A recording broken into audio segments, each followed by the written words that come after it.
Hello everyone and welcome to the Smashy Business Show. Today is Thursday, April 24, 2025 and I'm Abdul Majid Awan. And I'm Warid Ahmed and we have a great show for you today. Firstly, we're going to give you all the highlights of day 3 of Dubai AI Week. There was a celebration of OSN's $57 million deal with Warner Bros. Discovery in Dubai that happened just last night, and we're going to discuss that. And Mohammed Al-Abbar's Emaar has waived 4 months of rent for F&B outlets facing the Dubai fountain. And finally, most UAE firms have actually halted hiring in Q1 2025 as corporate tax and costs have been adding up. Yeah, and the very first story, very important story, today is day 4, but we'll give you the highlights of day 3 of Dubai AI Week. It saw major announcements and global collaboration at the Machines Can See Summit, which was inaugurated by His Highness Sheikh Mohammed bin Rashid bin Mohammed Al Maktoum. The summit brought together over 2,000 AI leaders and experts under the patronage of His Highness Sheikh Hamdan bin Mohammed and focused on computer vision breakthroughs and responsible AI innovation. Now, the event featured a high-level ministerial session titled Wanted AI to Retain and Attract Talent, with speakers from Egypt, Malaysia, Indonesia, Kazakhstan, and beyond. Now, ministers shared national strategies for AI education, ethical frameworks, and digital visas, agreeing to co-author a white paper on cross-border talent mobility and launch pilot projects in health and smart city data.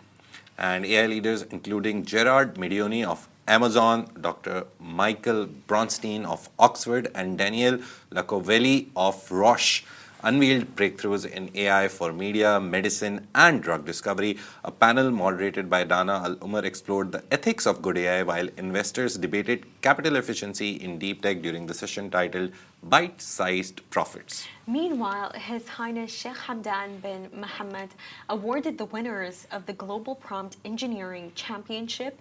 Now, 4 standout talents from the UAE, Syria, Canada, and Palestine were recognized across art, video, gaming, and coding. Over 3,800 entries from 125 countries made this one of the largest creative AI competitions to date. And the Dubai AI Festival also kicked off under the theme enabling digital economies with over 10,000 attendees and 100 speakers from top global companies. The festival featured pavilions from South Korea and China, sessions on AI ethics, and showcased Dubai's growing ecosystem of 800 AI companies, 66% of which are headquartered in the Emirate. Finally, a new report by Boston Consulting Group revealed that the UAE is among the top AI contenders globally. Now, with strong infrastructure and strategic vision, the UAE is on the cusp of becoming a true AI pioneer. Now, BCG, the consultancy firm, predicts that deep investment in talent, R&D, and ethical deployment will further cement its leadership in the digital future. It's a very big event that's happening. A lot of people are asking how to attend it. What can we do? Just register online. Go to DubaiAIweek.com. I think it's .com or .ae. But you can go register. It's open for public. So why are you waiting? It's 4th day. Tomorrow is the 5th day. It's happening at Emirates Tower. So yeah, it's happening in those areas. So you can take the metro as well. I really see it becoming extremely iconic. Like already I'm seeing that so many of my friends and my family, they're attending. And you know, over time, every single year, this is going to become one of those iconic events that everyone goes to for networking. Yeah, the things like GITEX, Arab Travel Market is happening next week. All these events, they have their like place in the calendar. No one tries to put their events in those dates. So I think Dubai AI Week will become is definitely going to become like that. And I think for me, what I found very interesting was this speech by the Minister of Artificial Intelligence of the UAE, Emaar Al-Ulama, I believe his name is. And basically what he was saying is the UAE is not just trying to take AI to just improve technology. They actually want to improve our quality of life. And the way that they want to do this is they want to do it silently. And it's such a matter that either you or me, like, we don't even notice. And I think for me, that was so key. Because in the end of the day, I think the best kind of human invention that can happen for any of us is if our quality of life is improved, Yeah. if things are made easier for us. And I think we're lucky in that sense that we live a part of that kind of generation where life is probably just going to keep getting easier. Yeah. We shared his video on our social media. Very good segue to follow us on social media if you're listening. But the example that he gave was Dubai airport. And I firsthand seen it that when I go to Dubai airport, I have zero anxiety, zero tension. The whole process takes like 2-3 minutes, maximum 5 minutes if you have to walk a lot. You just scan your passport, show your face, and just go through the gates. No Yeah. immigration lines, no nothing. But when you go to other airports, it's a lot. So I think they have done something for our quality of life, the airport life at least. Traveling has become so much easier because of that. And Dubai UAE is doing great. So let's move on to another thing, another Dubai story. A major media deal was celebrated in Dubai last night, marking a pivotal moment in the region's streaming landscape. On March 23, 2025, last month, Warner Brothers Discovery announced it will acquire a minority stake in OSN Streaming Limited, the digital arm of Dubai-based OSN Group. The entertainment giant is investing $57 million for roughly one-third ownership, a move designed to expand its presence in the Middle East's fast-growing entertainment sector. Now, according to OSN Group CEO Joe Kokabani, the investment will be completed in phases pending regulatory approvals. Now, the deal goes beyond just capital. It's a strategic partnership aimed at ramping up locally produced content, expanding content libraries, and enhancing production capabilities. This is really the angle of the deal, said Kokabani. Whether it's producing or expanding content, this partnership opens doors.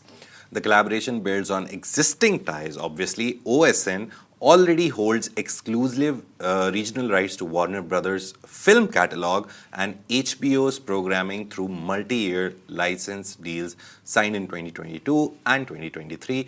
Kokabani suggested that while those agreements will remain separate, the new partnership could facilitate further expansion and deeper content integration. Now, the Middle East is becoming an increasingly attractive market for global entertainment players. Rising disposable incomes and a tech-savvy youth population are really fueling this demand. Now, local platforms like OSN, Stars Play, and Saudi's NBC Group are competing with global giants like Netflix and Amazon for viewership and loyalty. And OSN Streaming also holds a majority stake in Anghami, the region's answer to Spotify, further strengthening its digital ecosystem. For Warner Brothers, this follows a similar strategy in Turkey, where it fully acquired Blue TV in 2023, 2 years after a minority investment. Now, Warner Bros. Says this could be their last M&A move in the Middle East for now. Now, this is the final piece of the puzzle for our ecosystem in the region, said Jamie Cook, Warner Bros. Discovery's EVP for the Middle East. He also added, now, we just need to make them all work together, but never say never. Yeah. The story is very interesting because the example of Blue TV, where they took a minority stake and eventually bought it, I don't think they're going to buy OSN. It's going to, even if they do, it's going to be once in a century deal, because OSN is very old. It's very established, very well settled. Even with the money coming in, this $57 million, they didn't need the money. It's just they took the money because obviously their local content will now be available to Warner Brothers Discovery. So it's that kind of a deal. And local content, to be honest, we have Smashy Entertainment. We do entertainment movies, series, all these stories on it. So you can go follow another segue into one of our social media. But Smashy Entertainment, you see it that there's so many actors, so many local stars, actresses, actors. Everyone loves them, follows them. And last night, a lot of these local influencers, characters that we have on the media, they all met last night to actually celebrate this $57 million deal. And it was at the Atlantis Cloud 22. Yeah, Cloud 22. And I even saw the videos from the influencers, Arab influencers that I follow, and so many of them were there. And it's You know, it's interesting how it's all coming together. But do you actually use OSN? I use OSN, by the way. Oh yeah, I have just OSN finished Plus. season 1 of the White Lotus on it. I don't have OSN Plus. My wife has it. My wife has all the channels. I just sometimes randomly It's go good. and see if there is It's some. really good. I have to see Majid. The Last of Us, second season. By but the way, I yeah. started watching it too. That's I think for me, just OSN, the options that it has, like it has really good options Yeah. that I honestly think are way better than Netflix. I really do. Yeah, but again, the content library, two giants merging their content library, it's always good for consumers. We get more series for the same amount of money that we pay We for do. one streaming We platform. really do. But just Yeah. speaking of consumers and feeling heard, Mohammed Al Abbar's Emaar is certainly making its consumers feel heard. So, in a move to support tenants amid changing dynamics, Emaar Malls has announced a 4-month rent waiver for select food and beverage outlets at Dubai Mall and Souk Al Bahar. Now, the relief applies to more than 50 tenants with lake and fountain facing terraces following the recent closure of all of the iconic Dubai fountain, a major attraction that has long driven footfall in the area. And the waiver will cover the months of June through September 2025, a critical period for businesses affected by the loss of fountains' visual draw. Emaar says the move reflects its commitment to long-term partnerships, providing targeted support to help tenants navigate this transition. Now, to further offset the impact, Emaar will also introduce new digital enhancements. A 400-meter stretch of digital screens is being installed along the promenade, aimed at creating an immersive and engaging atmosphere that will sustain visitor interest and boost foot traffic during the closure period. For years, terraces overlooking the fountain and lake have been key to the dining experience. Everyone knows that, offering guests unparalleled views and ambience. Emaar chairman Mohammed Al Abbar emphasized the importance of these venues, stating the rent relief is part of a broader strategy to maintain vibrancy and support resilience among retail partners. The best thing that you can do is this. You give them rent Exactly. waiver, and I think it also is coming. It's not only the Dubai fountain closing, it's the compound effect of having summer season as well. Because in summers, you know, outdoor seatings go dry. Everyone wants to sit inside in ACs. So it's that plus fountain closure.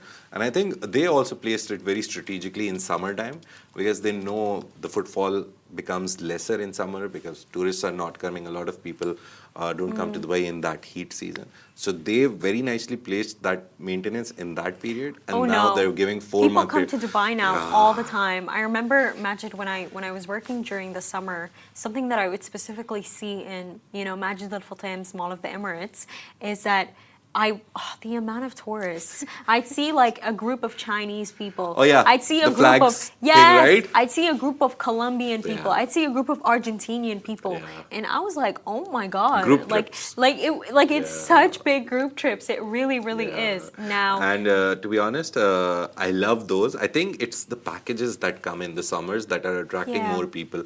I remember last year my brother came in summers and he booked a flight with the Emirates. So if you book a flight with Emirates, you get 1 day free at JW Marriott. Just by booking a normal flight. And if you book business class, you get 2 nights for free. Breakfast included. I was like, okay, just buying the ticket gets you a stay at a good hotel. Why not? Then you have deals like you buy 2 days, you get 1 day free. Then you buy 3 nights, you get 2 nights free.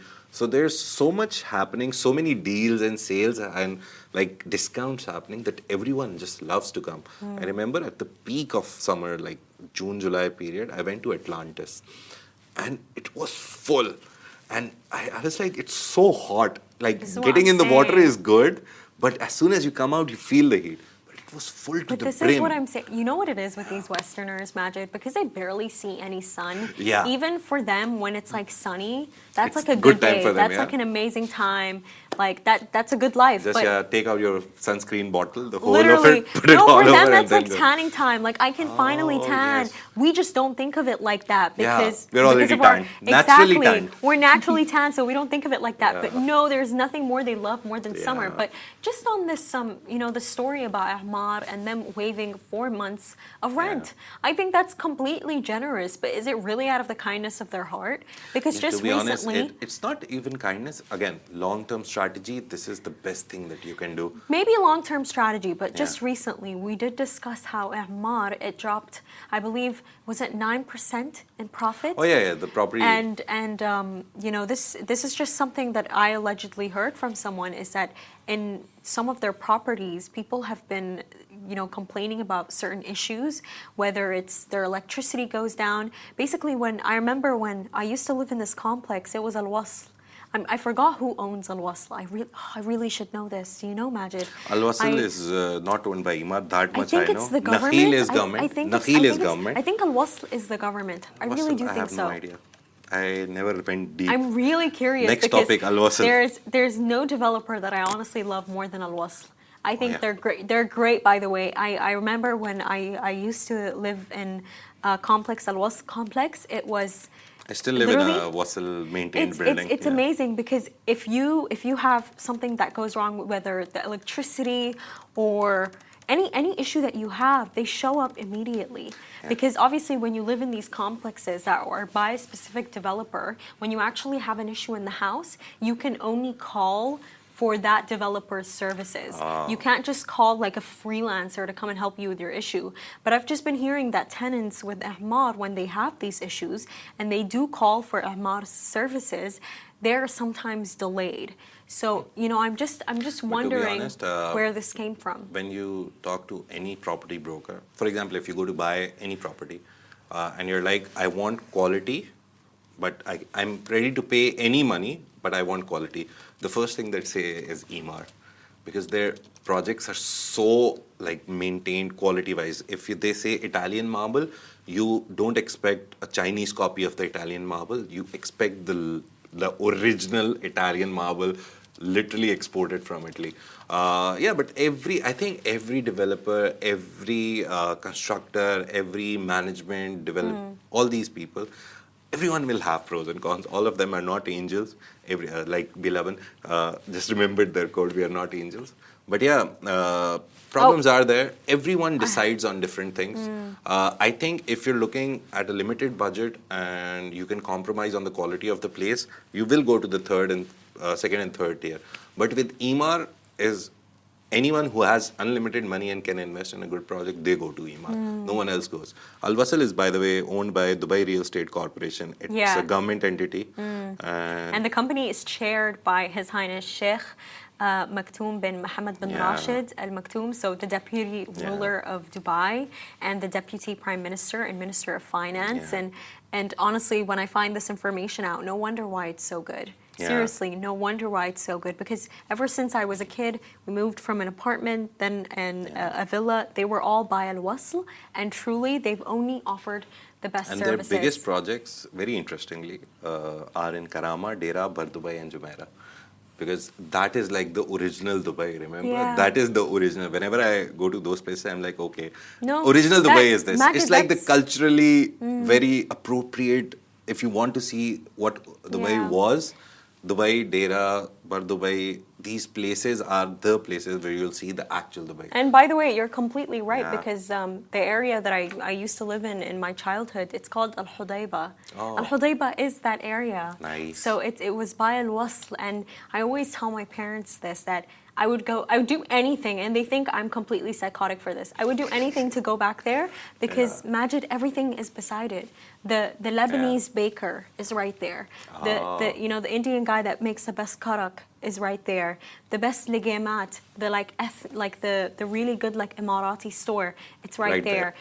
Everything was just right beside us. Like it was a really beautiful area. But No, but anyways, to be honest, if you see it from a like helicopter perspective, it's a good move.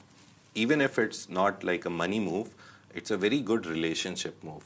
Because those F&B outlets would be like dancing, because those rents are very much. especially in Dubai So Mall, yeah, where Dubai Mall, everyone's, like, and looking fighting at the for a fountain. spot. You know, the New Year rates, everyone talks about it, 5,000 for a table. So imagine the kind of money they make. But again, just giving them discount because they know fountain is going to close. People won't be able to take their pictures with the fountain, those aesthetic pictures. It will lead to a decreased footfall. But yeah, talking about the word decrease, hiring in the MENA region is very slow right now in Q1 2025. It is very yeah. slow now. So regional, sorry, oh, we went to the fourth part. Yeah, now most companies in the UAE have actually paused hiring in the first quarter of 2025 as rising costs and the impact of corporate tax basically they're completely reshaping recruitment strategies. Now, according to a new report by Cooper Fitch, hiring grew just 1.25%. I'm really sorry for those of you right now who are trying to find a job between January and March, signaling a great shift from rapid expansion to more strategic and efficient workforce planning. And recruitment slowed across sectors like consulting, manufacturing, HR, and supply chain, but remained strong in legal, technology, real estate, and trade, particularly in Dubai. Cooper Fitch CEO Trevor Murphy, I remember he was talking to ARN and then everyone quoted him, said the UAE is maturing into a highly developed market from a developed market. So that is why businesses are prioritizing profitability and talent retention amid growing operating costs. Now, factors contributing to this caution include the introduction of the corporate tax, rising rents, and inflation-driven salary increases. Now, Murphy noted that the era of double-digit profit margins is ending in many sectors, prompting firms to reassess hiring and focus on retaining critical staff. And regionally, Saudi Arabia led hiring with a 3.5% increase. Yesterday, we talked about how IMF's growth for UAE was good. They retained it at 4%, but Saudi growth in terms of GDP and economy was brought down. But Saudi Arabia is still hiring, 3.5% increase, driven by Vision 2030 initiatives in tourism, infrastructure, and digital sectors. So if you're looking for a job, these are the best sectors to apply for. Despite some misconceptions, Murphy said that salary differences between Saudi Arabia and UAE are now relatively minor, though public sector growth in the kingdom remains robust. Now, across the Gulf, Qatar saw a 3% rise in jobs, while Oman and Bahrain experienced hiring declines. Now, geopolitical risks like US-China trade tensions that are currently ongoing may indirectly impact the Gulf, but could also accelerate growth in intra-GCC trade and advanced manufacturing, creating new opportunities across the region. Yeah, so all the fields, all the sectors we talked about are growing. Just try to get a job there. Just try to find, like, go to LinkedIn and but you know whatever what, you Majid, go to Naukri, Gulf, etc. I know that for some people, they might see this as completely bad news. Yeah. But I'm honestly looking at it from this perspective of redundancy. Yeah. Because I feel there's this common trend in certain companies where when, an employee, they hire an employee, this employee they have really good skills, a really good resume, but then when the employee actually does come in for the role, they find that employee does not have that much to do. Yeah. Why? Because the role is fulfilled by multiple people in the company. Yeah, or by AI now. Exactly. Yeah. So my point with this is, after hiring them for that quick fix, they notice, oh, we don't actually need them.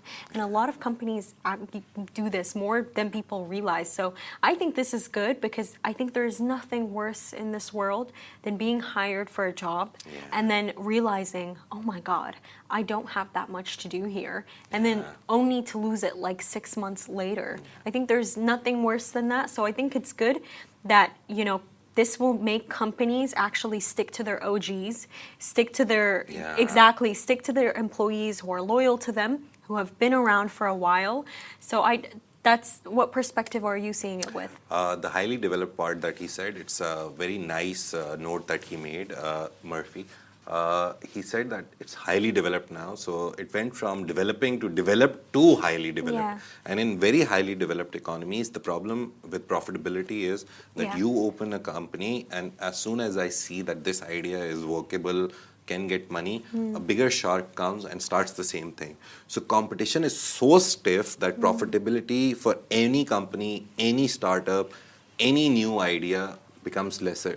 So if you come up with a new idea right now and you start a company, to be honest, within 3 months when you see you're making money, everyone else will also see that you're making money because you see customers going there, and obviously you publish your numbers. Oh, we got 1 million customers in 3 months and blah, blah, blah. So as soon as you start marketing your success, the people who actually have money and can get into your field, they will quickly hire, set up something, give it a name, register, and they'll start And doing that's the why same the thing. Americans don't like the Chinese. Yeah, because they do the same They do that thing. really quickly. But honestly, I gotta respect the hustle. I Yeah. really do. And that's a wrap for today. Thank you so much for tuning into the Smashy Business Show with us. Make sure to follow us across all social media channels at Smashy Business and stay ahead with our daily newsletter. You can find the subscription link in the description. This has been a Smashy Business Show, a Smashy Business production, part of the Augustus Media Podcast Network. A big shout out to our 1.6 million monthly listeners. Thank you so much for being there. Take care. See you on Friday, last day of the weekend. Have a good day. Bye bye.